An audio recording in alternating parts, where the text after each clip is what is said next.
Well, during a Georgia spring, huge, bright, and beautiful yellow fields means growers of a certain crop must repeatedly answer one question from friends and neighbors. What are you growing outside of town? As Rick Treptow says, it's not a mystery anymore. On this particular farm here a couple of weeks ago when the flowers were in complete full bloom, I think we had as many as about 14 cars were out here at one time taking pictures. We've seen everything from babies on blankets on the ground to people on horseback standing out in canola, and actually saw a bride and groom last year on another farm standing out in the canola. Yes, local people have been excited about a colorful ag crop they pass every day. These are part of the 400 acres of canola being grown by Lee Nunn as part of his total 1,200-acre farming operation outside of Madison. The crop looks good this year.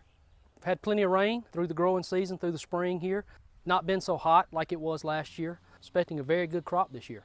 A group of local farmers were approached to grow canola by Robert Davis of Ag Strong LLC, located in Bowersville. Lee was a true young farmer willing to try anything new. I said, yeah, sure. Then my next question was, exactly what is canola? I'd heard of it, but had never seen any.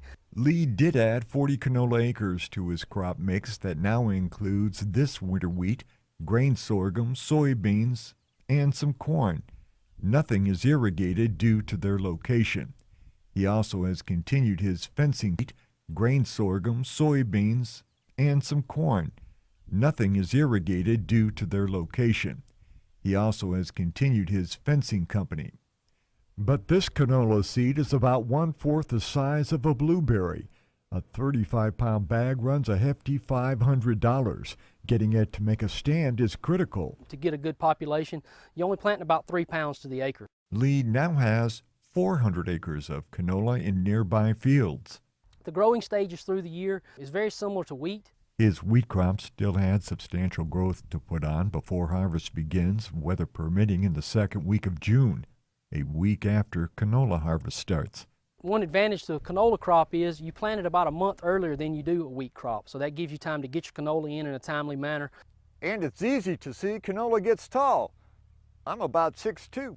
The one drawback from canola that I see is you can't plant it on the same farm except every 3 years in a 3-year rotation. It's very susceptible to blackleg and what they call stem rot. You would think an alternative crop like canola is costly to grow per acre. A fungicide application is required. Lee Nunn is the Morgan County Farm Bureau president. He and a few other growers have found canola gives the community a new agricultural vitality. Lee wishes it would give an incentive for college graduates to try farming. But this crop is priced off the soybean market, so if you can attain a reasonable yield, there is a fair profit to be made. One of the harder things that I see with the beginning or the young farmer is being able to find land to rent to sustain an operation. And it gets tougher and tougher every year, especially with the high prices we have. It seems like we got a lot of people that have jumped into the farming business the last few years. Producing canola certainly takes different production practices, but I asked Lee Nunn if he ever sits back and says, this is a fun crop to grow.